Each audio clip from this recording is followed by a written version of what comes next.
guys, this is our first topic in RFBT. Now, before we proceed sa obligation and contracts, I want you guys to learn muna yung basic and meaning of law. Minsan kasi lumalabas siya sa board exam and qualifying exam. Okay, so let's start. Law, as defined by Sanchez-Roman, it is a rule of conduct, just and obligatory, promulgated by the competent authority, and of common observance and benefit. Sa definition ni Sanchez-Roman, makikita natin yung 4 characteristic ng law. Una, we have the rule of conduct.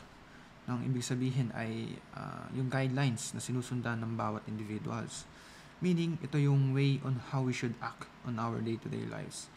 Okay, so pangalawa naman, we have the just and obligatory. So, other meaning ng just is fair. Okay, so kung ano yung patas para sa lahat. And then we have obligatory, na other synonym niya, it's a compulsory, or ibig sabihin naman ay dapat siyang sundin. Hindi siya napapag-usapan or walang exception. Okay, so for third characteristic, yung promulgated by the competent authority, ibig sabihin lang nito ay ang batas ginawa ng mga legitimate authority. So, isa siyang branch ng government na tinatawag na legislative or yung mga binoto natin na senador or mga congressman. And lastly, yung of common observance and benefit. Ang meaning ng common observance ay lahat ng tao, mayaman man o mahirap, ay kailangan sumunod sa batas. So, kahit presidente or kahit simpleng mamamayan ay kailangan sundin yung batas. Kasi yun nga, sabi obligatory, mandatory siya. Diba? And kaya rin siya nasabing benefit. Kasi imagine if wala tayong law na sinusunod. Diba? Ang gulo ng mundo dahil wala tayong order. Now, I want to emphasize more yung third characteristic niya, which is yung promulgated by the competent authority. Sa government kasi, we have 3 branches, no? We have legislative or tinatawag na Congress, and then administrative or executive, and last yung judiciary. Una, we have the legislative. Ang purpose ng legislative, sila yung nag-create ng batas. Okay? Sila yung nag-create ng batas. So, legislative, we actually have 2 different houses, and that is lower house and then the upper house. So, the lower house ay composed ng representatives ng bawat province. So, tinatawag siyang House of Representatives. Mas kilala natin sila bilang bilang congressman. Representatives. Okay? And then, sorry sa sulat. So, sa upper house naman ay composed siya ng mga senador, which is tinatawag na mga Senate of the Philippines. So, sir, paano nga ba nakikreate yung batas? Una, one of the members of the lower house ay magpo-propose ng bill. Magpo-propose ng law, which is then called as bill muna. No? Tatawagin muna siyang bill, and then magkakaroon ng 3 different hearings about the proposed law. Tapos magkakaroon yan ng debate, and para na rin mas mapolish pa yung bill, no? Tapos sa last reading, yung last hearing nila, magkakaroon yan ng yung mga members ng lower house, magkakaroon sila ng botohan. And then, if ma-approve siya, and majority nung lower house nag-agree, malilipat na siya ngayon sa Senate. Okay? And if yung Senate, majority nila, nag-agree sa proposed bill, ipapasa na agad nila yan sa presidente.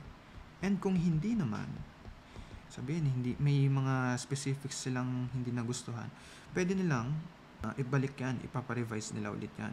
So, magkakaroon ng collaboration between the lower house and the upper house. Magkakaroon sila ng debate kung ano yung mga kailangan baguhin. And then, hanggang masatisfied yung mga Senate, and after that, magkakaroon na ulit sila ng voting, and majority, sabihin natin, nag-agree, ipapasa na siya sa presidente. Yung presidente, ang role niya lang is pirmahan yung proposed bill. And after niyang pirmahan yun, create na siya as batas. Magiging enacted law na. Okay? So, for the next branch ng government is yung administrative or executive. Sila naman yung nag-execute. Sila yung nag-execute ng law. So, ang executive branch yung nagpapatupad ng batas. Part ng executive branch ay yung mga police, sundalo, na leaded by our president, which on this time ay si Bongbong Marcos. And yung mga batas na ginawa ng legislative branch, sila yung nagpapatupad. Okay? Let's say, gumawa ng batas about seatbelt law.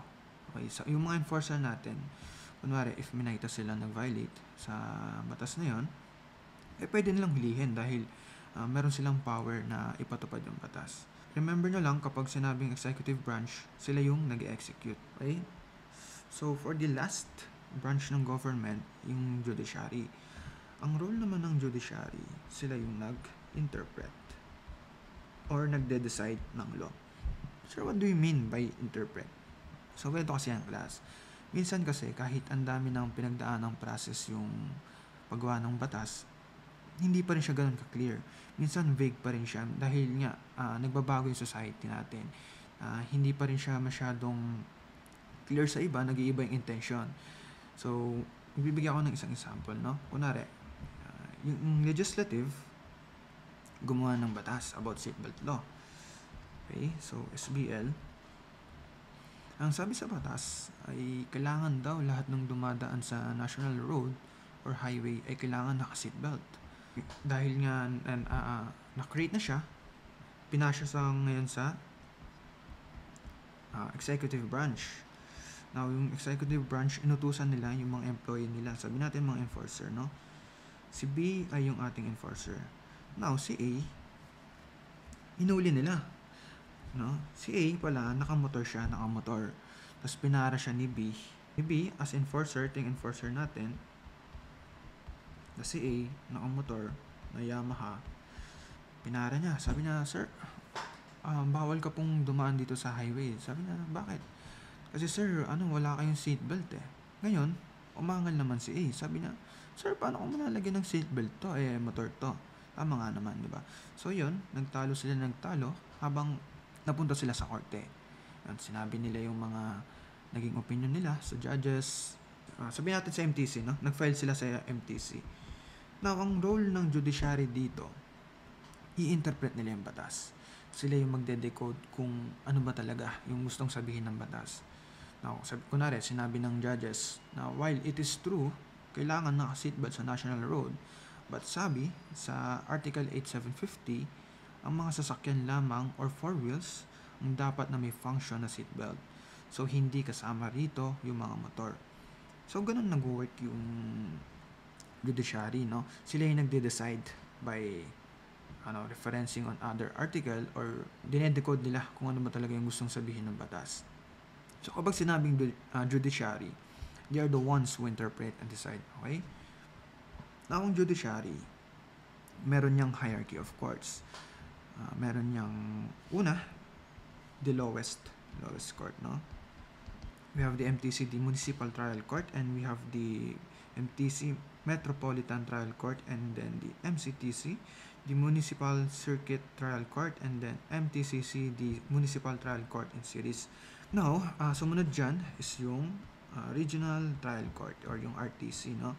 And then next ng RTC is CA or Court of Appeals. And then ang next niya is SC. So actually ang SC is our highest court, no? So highest court of our land. Okay? So saan nga ba sila kumukuha ng reference yung batas natin? So we have actually 6 sources of law, no? Una, we have the Constitution. Constitution is the highest law of the land. Kumbaga, ito yung standard ng mga batas. Ito yung sinusundan nila. Sir, paano nga ba na-create yung Constitution? So, na-create yung Constitution sa pagpupulong ng lahat ng tao sa Pilipinas. So, hindi lang mga senador ang gumawa ng batas na to. So, lahat ng bayan, bawat bayan ay merong representative. Kahit sa mga tribo tulad ng Igorot or tribo ng mga Muslim, ay part nito ay gumawa sila ng ating konstitusyon, no? So, yung process niya, yung paggawa ng constitution is sobrang daming kailangan gawin. Madaming kailangang ipatupad, no? Kasi nga, kailangan lahat kailangan present lahat and majority din dapat mag-agree. Kaya nga yung pinakabago nating constitution din ay noong 1987 pa. Ito yung ginagamit natin ngayon, no? Kasi nga, hindi siya ganun kadali baguhin or i-update. For the next sources of law is legislation. Itong legislation naman, tulad ng diniscuss ko kanina, which is yung legislative, na-create na batas ng legislative ay tinatawag na legislation. So, ang gumawa ng legislation is the legislative. Ang tawag lang doon is legislation. So, next. Number 3, executive orders, rules, and regulation. Ito naman yung after the creation of legislation. So, magkakaroon yan ng executive order na ipapagawa sa executive branch. So, kunwari, ang legislative nga, gumawa ng batas, ipapasa nila yan sa executive, then, doon, execute nila. Sila yung magpapatupad. Tapos, yung tawag doon ay executive order. And then, number 4 is the judicial decisions or jurisprudence. Di ba nga, sabi ko kanina, ang role ng judiciary is to interpret the law. Now, after nilang ma-interpret yung law, nababago yung batas, na-update siya. And then, so ganito kasi nangyari yung class, no? Una, magpa-file ka sa MTC, file. Sabihin natin, yung case mo rito natalo siya. So, ang ginawa mo, nag-appeal ka. Sabi mo, hindi ko tanggap. And then, pwede kang lumapit ulit sa RTC. Sabihin natin, natalo ulit yung case mo rito. So, yan, hindi ka ulit nanalo. Ilipat ulit siya sa Court of Appeals. Now, sabihin natin, natalo ulit. Yan. Pwede ka pa ulit umapil sa Supreme Court. Sabihin natin, natalo ulit. Sa tingin nyo, class, pwede ka pa bang mag-appeal? Saan ka pa bang pwedeng pag-appealan? Wala na. Kasi bakit? Kasi ang SC is the highest court of the land. Meaning, kung ano yung interpretation ng SC ay final na. So, hindi na siya mababago. So, yung tawag sa decision ng Supreme Court is jurisprudence, no? Jurisprudence. So, yung effect ng decision nila ay nagiging batas na tinatawag namang doctrine of precedent or stare decisis. Ulitin ko lang, no? Ang tawag sa decision ng Supreme Court ay jurisprudence or judicial decision. Ang effect, no, yung effect ng decision nila ay nagiging batas na tinatawag na doctrine of precedent or stare decisis. Okay? So, next sources of law is yung customs and traditions. Dito sa Philippines, marami tayong mga tradisyon, no? Pwede silang maging basis ng batas. And lastly is other sources. We have decisions of foreign courts, principle of justice and equity, and religion. Every country ay may sarili-sariling constitution. Hindi tayo sumusunod sa constitution ng ibang bansa kasi we are a independent country. The question now is, pwede ba nating i-imitate yung decision ng foreign court? The answer is yes. Pwede silang maging source of law. And a good example of that would be yung Miranda rights, no? Kung alam niyo yung class yung binabasa ng mga pulis na meron kang karapatan na hindi magsalita at kumuha ng sarili mong abogado, etc. etc. Nag-originate yan actually sa USA na kinopya naman ng Pilipinas. Okay? So, ulitin ko lang, no? Hindi tayo sumusunod sa batas ng ibang bansa, pero pwede natin silang gayahin. Okay? So, quick recap. Ang constitution ba, sa tingin nyo, is law? Yes. Ang legislation ba, is this law? Yes. Executive order, is this law? Yes. Ang judicial decision, is this law? No. Bakit? Kasi nga, ito nga yung tawag sa decision nila. Pero, can this be a source of law? The answer is yes. Ang tawag sa decision nila, ang magiging effect, ay doctrine of precedent or stare decisis. Number 5, customs and tradition, is this law? No. And 6, other sources, is this law? No. But all of them can be a source of law. Pwede silang maging basis nung batas natin. Okay? Now, for our next slide, we have three independent constitutional commission. First, we have the Civil Service Commission, or sila yung nag-govern sa human resources ng government. Sila yung humahawak sa government employees. Government employees. Next is the Commission on Election. Sila naman yung committee tuwing election. And then, lastly, we have the Commission on Audit, na ang role naman is to audit yung revenue and expenses ng government. Now, you might ask, ano bang pinagkaiba nito sa iba? Itong mga to, they are independent part of the government. So, meaning, hindi sila hawak ng three different branches. Hindi sila part ng legislative, hindi sila part ng executive, hindi sila part ng judiciary. Nagpe-perform sila on a different function. No? So, ginawa ito para hindi magkaroon ng conflict of interest. Kaya nakahiwalay sila sa ibang branch para hindi rin na ma-manipulate yung mga results. So, last, we have two administrative body.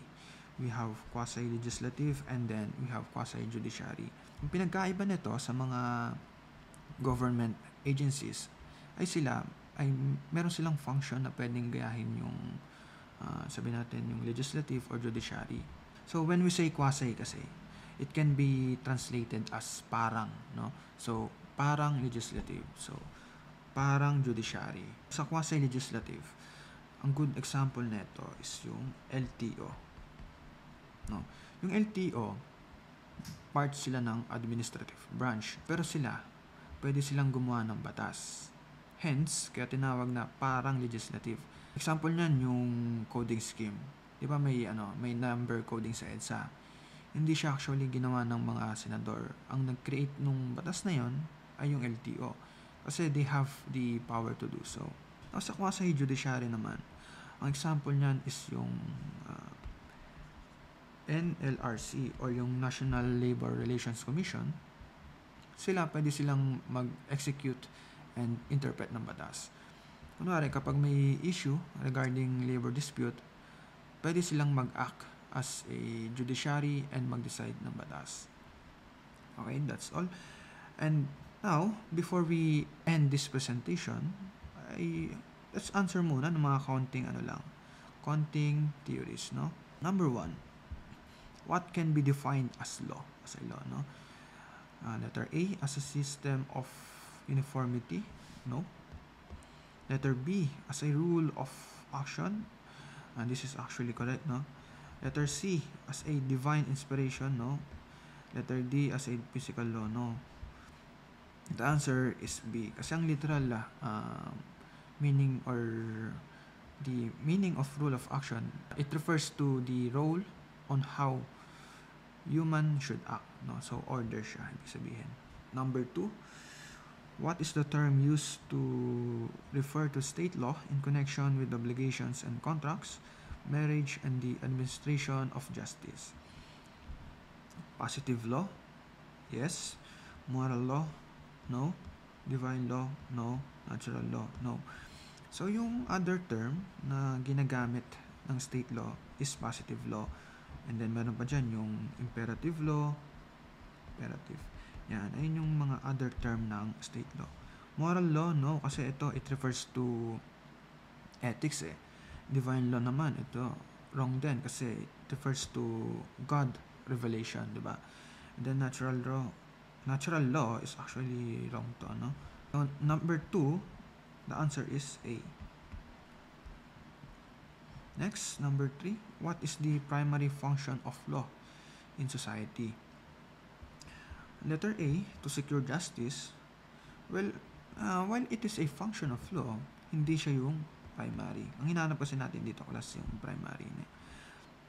So, mali yan. Letter B, resolves social conflict. This is wrong to kasi hindi rin yan yung primary function ng law. To order society, mali rin. Now, ang pinakatamang sagot dyan is letter D, to maintain harmony and order in society. Kasi ang primary function ng law is to act as a guidelines, no? Para sa benefit ng lahat.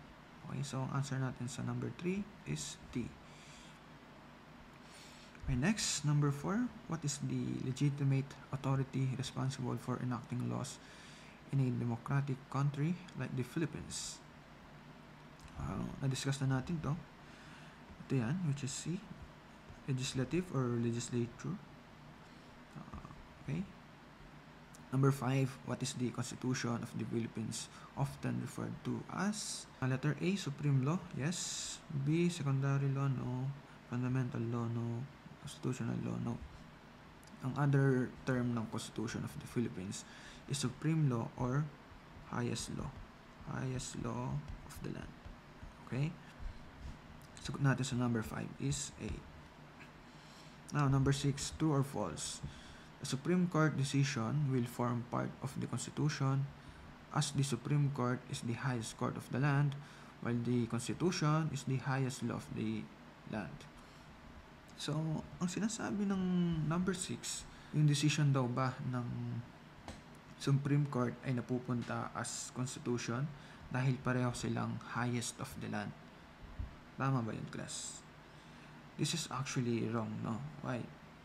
Kasi nga, di ba, una, ang effect ng decision ng Supreme Court ay tinatawag na stare decisis. While yung nagbuo ng Constitution ay majority ng tao sa Pilipinas. Kaya ang answer natin dito is false. Number 7. What are the main classification of law based on its purpose? Pumunta na agad tayo dito sa letter B, no? Malitong iba. Why? So, ang substantive law kasi, ang meaning niyan is nag-govern kung paano dapat gumalaw yung mga tao sa society. While meaning naman nung procedural law, dahil totoo nga na dapat mayroong standard kung paano dapat tayo mag-behave, pero dapat nai-implement siya ng tama without violating any person or rules. Kumbaga may tamang procedure kung paano siya i-implement. Kaya ang sagot natin sa number 7 is letter B. Now, number 8. What is the conclusive presumption of knowledge of law according to the Civil Code? Letter A. Laws are only binding if they are known. Tama ba na nag-work lang daw yung batas kapag aware tayo sa kanya? Is that correct? It's actually wrong, no?